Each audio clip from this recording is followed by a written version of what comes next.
Hey friends, what's going on? Coach Walt here. Welcome back to the show, video number 77. It's been a few days. I've had some sales I could have posted videos on, but I just decided to not do it for whatever reason, laziness. But I just had one come through today, and there's a little bit of a story behind this. I told you guys a few days ago how I got invited to sort of a private pick. This acquaintance of an acquaintance was told what I do, and they said, hey, we've got some stuff that we were going to donate so he can come on out and take a look. So I decided to do that. I went over and picked up a bunch of things, passed on a bunch of things, and a number of them have sold already. So when I'm into them for literally nothing except gas and some time, it's really a great deal. Now, I may have shared a similar item to this. I can't remember. But this one just sold, and these are things that I would normally pick up at a yard sale. I'd pay $1 or so, but the issue with these is they are heavy. And depending on where they're going in the country, it really could cut into your bottom line. So where I am in the Western New York area, if things are going east of us, or maybe one state west, it's not so expensive. But once it starts to get to the middle of the country or the West Coast, the price really jumps up.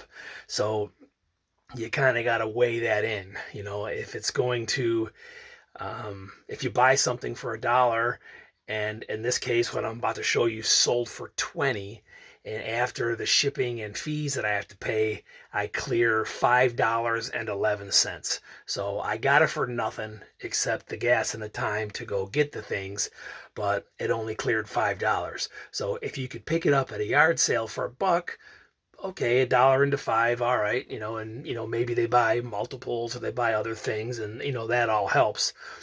But if not, and it's shipping far from wherever you are, $1 into five, it's better than a sharp stick in the eye, but it's not really so great. But that's where we are. So this 6-cup Pyrex bowl with the lid sold for $20, and it's going all the way to California. So it was like well over $11 in shipping. I looked at UPS, I looked at FedEx, and that was just the cheapest option.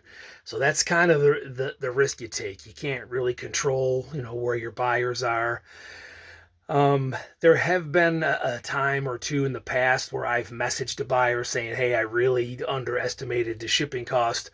Would you be willing to kick in an extra, whatever, say half the shipping price? And I'm pretty sure every time I've done that, the buyer has said yes, probably because the price they got the item for is so much cheaper than they could have gotten it anywhere else. But if the buyer were to say no, I'm not willing to do that, that's not my problem. They're right. It's not their problem, and I really would be obligated to sell it.